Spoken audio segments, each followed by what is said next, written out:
Conversemos con Patricio Fernández, director de Democracia UDP, ex convencional constituyente. Un día como hoy, bueno, recordamos el resultado del plebiscito de salida. ¿Cómo estás, Patricio Fernández? Gracias por estar con nosotros. Hola Juan Manuel, mucho gusto. ¿Cómo estás tú? Muy bien también, pues. Oye, déjame preguntarte, porque el referéndum que tuvo lugar un 4 de septiembre, un día domingo 4 de septiembre, para determinar si los ciudadanos estaban de acuerdo con la propuesta de constitución política redactada por la Convención Constitucional, el plebiscito de salida, como se le conoció. Ya sabemos cuál fue su resultado. Pero me gustaría saber, al menos en tu interpretación, por cierto, 3 años después, ¿cómo interpretas que envejeció ese resultado? O sea, el resultado envejeció de manera muy contundente. Lo primero que habría que decir, ¿en qué sentido? Ujú. En el sentido de que fue un resultado que ha sido bastante determinante para el devenir de la política chilena. O sea, uno podría ya más o menos ir estableciendo que aquí hubo un primer corte político muy fuerte que duró durante más de 30 años, que fue el plebiscito del sí y el no del año 88, y se genera un cierto nuevo orden, o por lo menos el inicio de un nuevo cierto orden, después del plebiscito de septiembre justamente del año 22. O sea, piensa tú que ahí se quiebra, de hecho, lo que fue la totalidad de ese mundo del no del 88. Por lo tanto, creo que es un resultado que tiene consecuencias significativas. Otra cosa es que podemos pasar a conversar eh, qué significó qué fue lo que se rechazó, en qué consistió la convención, y cuál es la maduración que requiere, digamos, el análisis de lo que ahí sucedió. Ya, ¿y tú cómo sientes que se ha llevado esa discusión o esa conversación? Yo creo que se ha llevado mucho menos de lo necesario. Creo que esta cosa se ha resumido en, en posturas como muy rimbombantes, muy categóricas y muy caricaturizables, en algo que todavía merece dársele más vueltas. Ujú. ¿A qué me refiero? A ver. A ver, por ejemplo, es bastante evidente, o sea, y esto nosotros mismos nos ha tocado conversarlo varias veces, y lo conversamos mientras transcurría la convención. Eh, Hay errores garrafales que cometieron los sectores de izquierda durante esa convención. Yo diría que primó un nivel de vanidad, incluso de arrogancia, eh, una especie de energía marginadora, cuando justamente lo que predicaba la convención era la inclusión, o sea, era la inclusión de los que no habían sido nunca convocados, pero resulta que esos que fueron convocados se encargaron muy rápidamente de marginar. Yo creo que todo eso es completamente cierto. Hubo una incapacidad de buscar las razones del otro, de decidir y buscar respuestas en conjunto, etcétera, que solo puede justificar y abonar el resultado que tuvo, digamos, esta convención. O sea, creo que eso fue así. Ahora, dicho eso, hubo unos niveles de inexperiencia política. Acuérdate que aquí una fuerza muy central era en contra de los partidos.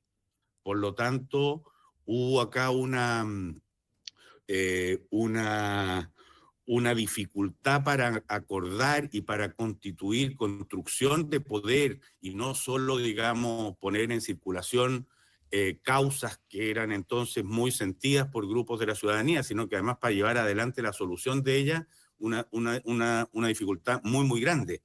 Pero la parte en la que yo creo que se ha pensado poco es que esa convención no aconteció porque sí, no fue hija de la nada, y las grandes preocupaciones que llevó a discutir muy malamente, o sea, que se discutieron de manera muy deficiente, son temas que creo que son muy fundamentales. Te enumero los que creo que A, eran a ver. los que creo que eran los temas centrales entonces. Un nuevo pacto ecológico, o sea, una nueva manera de entender la relación con la naturaleza. Ujú. Eh, lo que ha significado la mega revolución de las mujeres, de la participación, la lucha por su participación y por su decisión en la comunidad.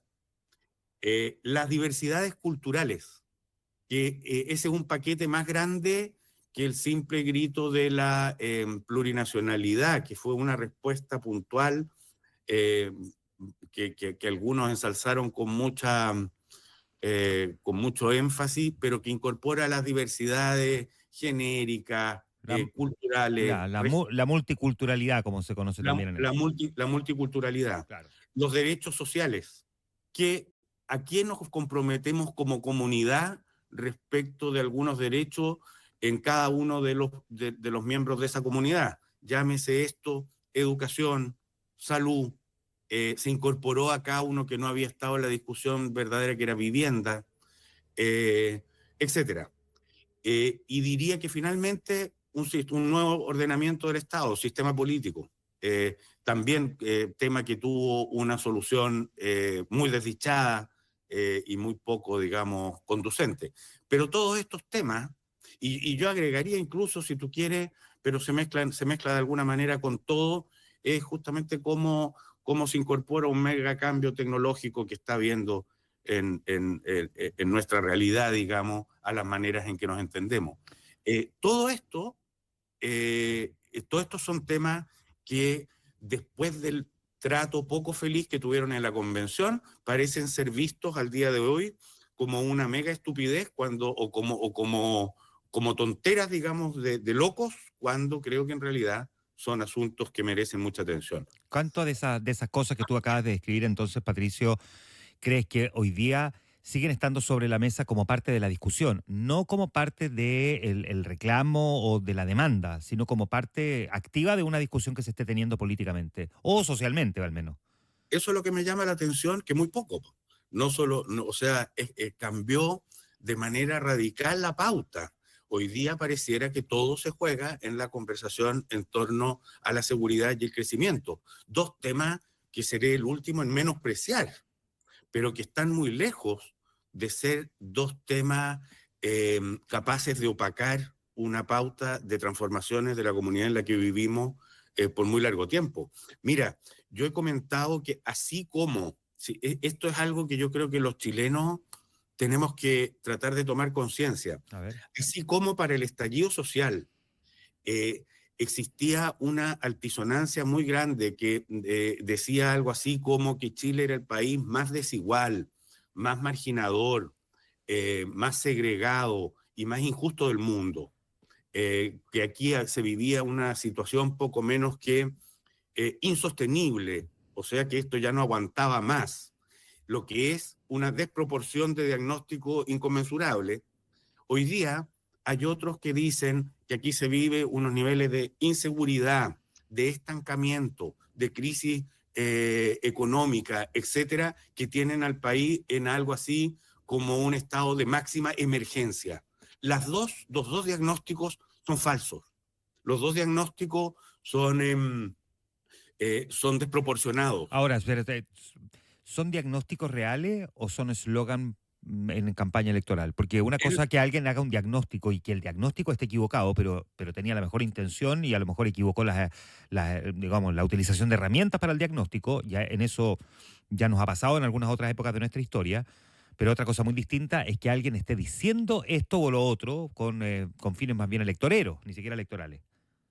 Es que algo es difícil separar, Sí, porque pues. lo que sucede, es difícil separar porque lo que sucede es que en ambos diagnósticos, digamos, existen emociones reales y verdaderas.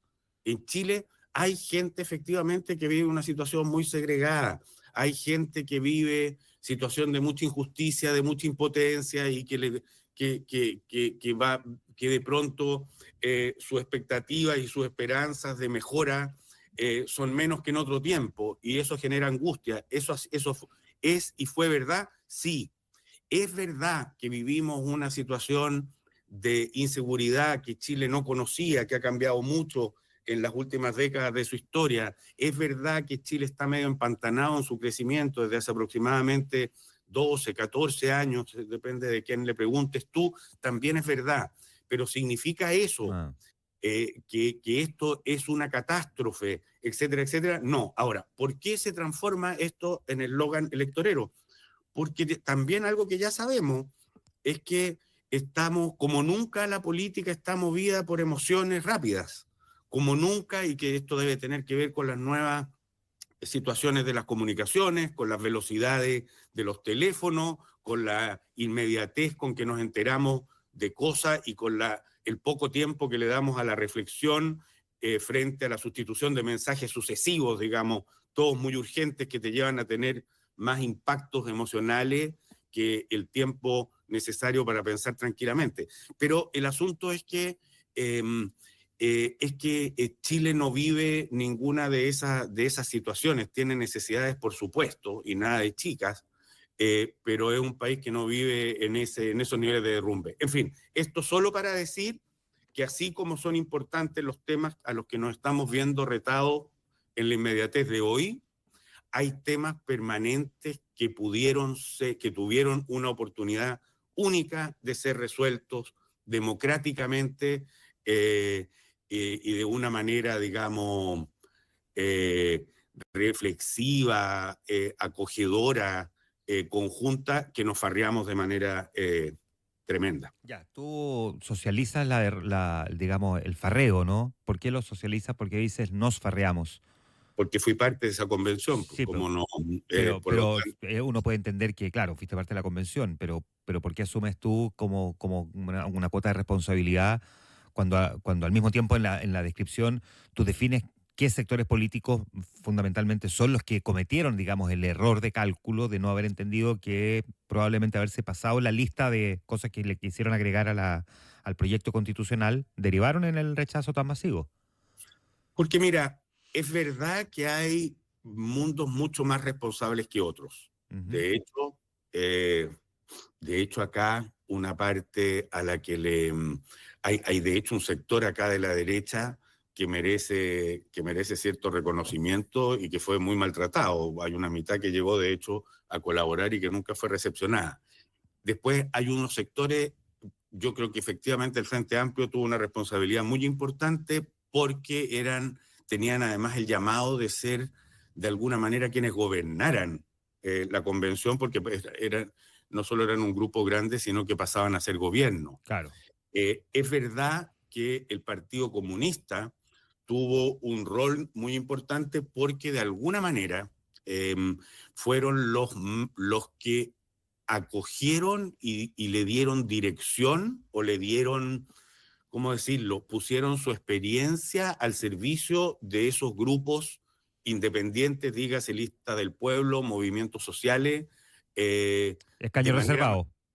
de manera más íntima. Y O los, sea, y los escaños, perdona, y los escaños reservados también. O sea, y los escaños reservados también. claro, Y pero no los, solamente provocaron eso, que efectivamente le dieron como cabida y ellos generaron como un subgrupo, por decirlo así, dentro de la convención, sino que en la crítica se apunta mucho más hacia el Partido Comunista, de hecho, que hacia el Frente Amplio respecto de no haber tendido los puentes para el diálogo. claro, pues, de hecho, efectivamente, el Partido Comunista, cuando te digo que le prestó este servicio asesor a estos otros grupos, es asesor y orientador hacia posturas bastante poco generosas, para decirlo de una manera bien polite, o más bien muy ideológicas y muy cerradas. Y me acuerdo montones de discusiones que era sorprendente eso. Ahora, dicho eso, eh, dicho eso, hay que acordarse que justamente una de las características que tuvo la convención fue esta enorme dispersión y enorme cantidad de independientes. La lista del pueblo, por ejemplo, se conocieron ahí. Claro. Y eran mundos muy diversos. Y eso hacía muy, muy difícil, además, eh, alinear, llevar adelante este proceso. Yo diría que una de las cosas que uno puede constatar de lo que sucedió en la convención, que dicho sea de paso, fue un proceso enteramente extraordinario, por lo menos en lo narrativo. Yo aquí hay una historia y hay un cuento que me he querido guardar todavía porque creo que no es el momento de aprovecharla y contarla para poder leerla libre de estas pasiones de las que estamos hablando. Porque aquí esto era una suma de personajes muy diversos, muchos de los cuales venían de la defensa de causas puntuales, que no tenían ninguna experiencia, vamos a decirlo, decir en gobierno es mucho, sino que ninguna experiencia de asumir la responsabilidad del poder, Claro. que implica buscar soluciones. Que era, digamos, siempre, o sea, no sé si todos, pero muchos entendíamos que era el riesgo, digamos, de generar un colectivo para debatir un tema tan trascendental como el texto constitucional, que se supone que además buscaría dar solución a las demandas que se habían, digamos, expresado en las calles, pero con personas, de la manera en que se generó, digamos, el proceso para poder elegir a sus representantes, que personas que eventualmente, como describes tú, no tenían, digamos, ese know-how, por decirlo de alguna manera. Claro, pero mira qué complejo todo, porque yo también al mismo tiempo le cargaría buena parte de la mata de los problemas que tuvo la convención eh, a los abogados que participaron de la convención, pues, y especialmente a los constitucionalistas. Mm. O sea, los que se supone que eran los más expertos en esto, Terminaron siendo, digamos, más bien piedra de tope. terminaron no siendo precisamente unos conductores felices. Ahora, hay otra cosa, bastante por el contrario, yo creo que ahí efectivamente lo que hubo en exceso se llamó vanidad, pero la otra cosa que yo creo, Juan Manuel, que no hay que olvidarse para seguir analizando esto, es no solo el contexto chileno en el que esto se da, sino también el contexto latinoamericano y global en el que esto se da. Durante la convención es hija de un estallido social en Chile. Sus miembros Claro. fueron elegidos al calor de ese estallido social. A mí me llama mucho la atención, perdona, me llama mucho la atención y creo que es como un proceso medio psicoanalítico interesante de ver cómo los mismos que votaron por esa convención en una temperatura y de una manera, después de repente se liberan de esto y la enjuician con una distancia bien sorprendente. Yo que entonces era un amarillo consumado, no del partido amarillo, digamos, vi y sufrí los embates de apasionados que después me ha tocado ver que depositaron su pasión en esta convención, la dejaron ahí, vieron esa locura que ellos mismos tenían y que ellos mismos depositaron en ese espacio, actuar con distancia, les pareció horrendo lo que ahí veían y después la juzgaron como si fuera algo completamente ajeno a ellos, cuando había sido en buena medida hija de ellos. Eso es algo que a mí me ha llamado mucho la atención en todo este proceso, ¿eh? Y lo otro que agregaría a esto que te digo, cuando hablo del contexto, es que el estallido social chileno se dio en un contexto de estallidos sociales en toda América Latina. Lo hubo en Colombia, en Perú, en Bolivia, lo hubo en Nicaragua, terminó habiéndolo en Cuba. O sea, el año 21. O sea, esto formó parte de una ola que hoy día es una ola que solamente, de la que solo queda la resaca. O sea, quedan las fuerzas perfectamente contrarias. Y por lo tanto hay que entenderlo también como parte de algo más amplio. Pato, por último, visto el fracaso de ese proceso, bueno, después del siguiente, pero con ciertas demandas que están sobre la mesa y con algunas ideas que surgieron tanto en el proceso 1 como en el proceso 2 que eventualmente alguien podría recoger para darle algún curso, cauce. ¿Tú ves espacio en los siguientes años de la política chilena para que, no en un proceso constitucional, pero sí en alguna otra instancia, finalmente se recobre esa sensatez de la necesidad del diálogo todavía pendiente?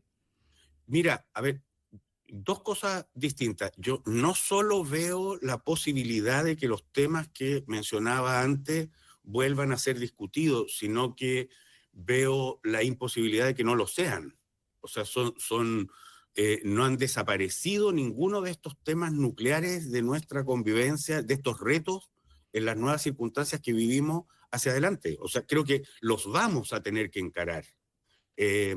La manera, una de las cosas que nos enseñó tal vez el proceso constituyente, es que los grandes asuntos y los temas más fundamentales parece no ser siempre muy feliz, o más bien parece no ser muy feliz, Sí. tratarlos de manera fundacional, o sea, el resolverlos de un día para el otro. Por lo tanto, es posible que la manera en que los tratemos hacia adelante sea una manera mucho más reformista, que va dando paso a uno tras otro, que va construyendo mayorías tenues en un tiempo mucho más dilatado, o sea, que no busca ser una solución de un día para el otro, sino que más bien una construcción más lenta. Ya, claro, algo reformista no necesariamente es refundacional en sí mismo como se interpretó ese concepto. Es muy posible, pero no me puedo imaginar que efectivamente en tiempos en que el calentamiento global no paró, en tiempos en que no es que la crisis ecológica después de la convención se terminó. Lo que pasa es que ganó Donald Trump en Estados Unidos, lo que pasa es que está Putin en Rusia, y lo que pasa es que vivimos un momento de otra ola, digamos, ideológica, cultural, que está bañando nuestras preocupaciones, pero ese problema ahí está.